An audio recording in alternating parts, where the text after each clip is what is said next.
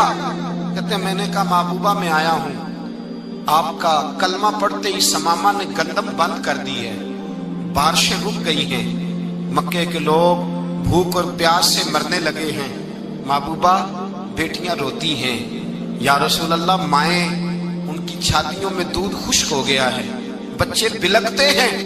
ابو سفیان کہتے ہیں میں دشمن تھا، سارے مکے کے لوگ دشمنی کرتے تھے، لیکن جب میں نے یہ لفظ کہے نا، اچانک میری نظر اٹھی تو مصطفیٰ کریم کی تو آنکھیں آنسو برسا رہی۔ کہتے ہیں میری بات بھی مکمل نہ ہوئی، حضور نے پہلے رکا منگوایا، سمامہ کے نام، فرمایا پہلے تو انہیں غلہ اپنی مرضی سے دیتا تھا، اب تیرے نبی کا حکم ہے کہ پہلے سے بڑھ کر تو انہیں غلہ دینا ہے۔ اور پھر میرے مصطفیٰ نے ہاتھ اٹھائے۔ او بھائی مشکل ہوتا ہے، مشکل ہوتا ہے، سگے بھائی کے لیے لوگ دعا نہیں کرتے، کہتے میرا شریکہ ہے، ساس بہو کے لیے بہو ساس کے لیے دعا نہیں مانگتی، کہتے اختلاف ہے، لوگ لوگوں کی زندگی نہیں مانگتے، بیماری میں شفا نہیں مانگتے۔ ابو سفیان کہتے ہیں آمنہ کے لال تیرے قربان جاؤں۔ حضور نے ہاتھ اٹھائے اور کہا اے اللہ مکے کی سنگلاخ پہاڑیوں پہ بارش برسا، اے اللہ کھیتیاں ہری کر دے، اے اللہ ماؤں کی چھاتیوں میں دودھ بھر دے، اللہ عورتوں کو تازگی دے دے، بچوں کو رانائی دے دے، پھلوں پھولوں کو تازگی دے دے۔ ابو سفیان کہتے پہلے حضور رو رہے تھے، اور جب نبی پاک کی دعا دیکھی تو میں نے رونا شروع کر دیا، میں نے رونا شروع کر دیا۔ کہتے واپس آیا تو وہ احساس کہ یار یہ میں کس شخص سے مل کے آیا ہوں، یہ کس قسم کے آدمی سے مل کے آیا ہوں، یہ کیسا رنگ ہے، یہ کس قسم کا انداز ہے کہ جس کو میں پتھر مارتا رہا وہ میرے لیے دعائیں لے کے بیٹھا ہوا ہے، جس کو ساری زندگی ستایا ہے وہ میرے بچے کے لیے روتا ہے، میری بیٹی کے لیے اس کی آنکھ میں آنسو ہیں، وہ ہمارے لیے تڑپ رہے ہیں۔ میرے بھائیوں، ابو سفیان کہتے ہیں پھر دوسرا جلوہ میں نے تب دیکھا جب حضور مکے آئے، اور میں تو آخر تک لڑنے آیا تھا نا، حدیبیہ تک۔ کہتے ہیں جب رسول پاک مکے آئے اور حضور نے اعلان معافی کیا تو بنتا تو یہ تھا کہ مجھے سزا ملتی، لیکن میرے مصطفیٰ کریم نے فرمایا جو ابو سفیان کے گھر میں چلا جائے گا میں اسے معاف کر دوں گا۔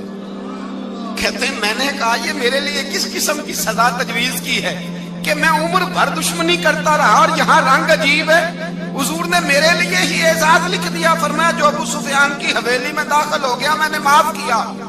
ابو سفیان کہتے ہیں پتہ نہیں کتنے پردے تھے جو اٹھ گئے، پتہ نہیں کتنی منزلیں تھیں جو طے ہو گئی، پتہ نہیں کتنے جلوے تھے جن کا نظارہ ہو گیا، اور میں نے غور سے چہرہ دیکھا تو میری آنکھوں سے پٹی اتر گئی، اور مجھے عبداللہ کے یتیم بیٹے کے پیچھے محمد الرسول اللہ کے جلوے نظر آنے شروع ہو گئے۔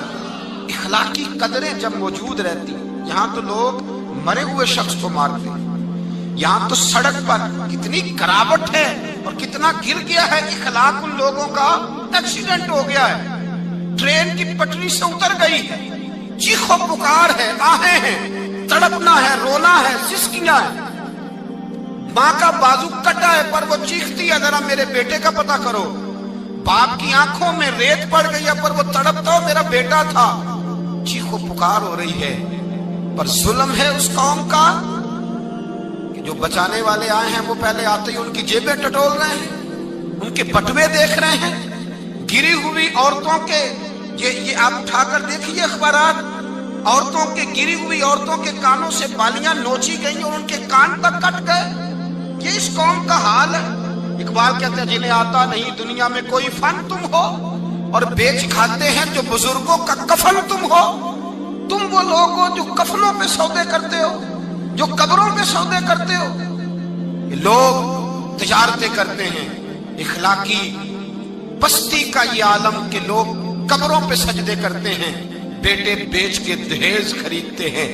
غریب کی بیٹی روز تڑپتی ہے، روتی ہے، روز سسکیاں لیتی ہے کہ کہاں سے وہ دروازہ کھلے گا جب میں بھی جب سہاگن ہوں گی، جب میرا باپ بھی عزت کے ساتھ مجھے رخصت کرے گا. اور غریب آدمی بیٹی کی شادی کے بعد اتنا دکھی رہتا ہے، وہ بھی کم ہی لوگ جانتے ہیں، وہ بھی وہی لوگ جانتے ہیں جو اس منظر سے گزرتے ہیں. ہمارا اخلاقی معاملہ اس قدر زیادہ تباہی کا شکار ہے. میرے مصطفیٰ کریم سید عالم نور مجسم صلی اللہ علیہ وسلم جذبات کا خیال رکھتے، احساسات کا خیال رکھتے، تصورات کا. او بھائی، اس سے بڑا اخلاق کا مظاہرہ کہاں سے لینے جاؤ گے؟ کہ آمنہ کے لال فرماتے ہیں میرا دل کرتا ہے نماز لمبی پڑھاؤں، نماز اللہ کی نماز، دل کرتا ہے لمبی نماز پڑھاؤں، میں لمبی لمبی سورتیں تلاوت کروں، میں کھل کے رب کریم کا قرآن پڑھوں، میں اللہ تبارک و تعالیٰ کے قرآن مجید کے ذائقوں میں کھو جاؤں. لیکن حضور فرماتے ہیں نماز میں کسی بچے کے رونے کی آواز آتی ہے، کسی بوڑھے کی ہائے کی آواز آتی ہے، کسی بیمار آدمی کی ہائے کی آواز آتی ہے. نبی پاک فرماتے ہیں میں اللہ کی نماز چھوٹی کر دیتا ہوں، اللہ کے بندوں کا خیال کرتا ہوں. میں رب کی نماز چھوٹی کر دیتا ہوں، رب کریم کے بندوں کا خیال کرتا ہوں. خدا کے بندے تو ہیں ہزاروں، بنوں میں پھرتے ہیں مارے مارے، میں اس کا بندہ بنوں گا جس کو خدا کے بندوں سے. میرے حبیب کریم سید عالم صلی اللہ علیہ وسلم نے فرمایا اللہ کریم نے بندے کو، مخلوق کو پیدا کرنے سے پہلے جو تحریر سب سے پہلے لکھی تھی نا، اللہ نے اپنے پاس جو جملے سب سے پہلے لکھے تھے بندے بنانے سے بھی پہلے، وہ فکر یہ تھے کہ ان رحمتی سبقت اعلی غضبی. رب کریم نے لکھا تھا بے شک میری رحمت زیادہ ہے، میرا غضب زیادہ نہیں ہے. اس نے لکھا تھا کہ میری رحمت ہمیشہ میرے غضب پر غالب رہے گی.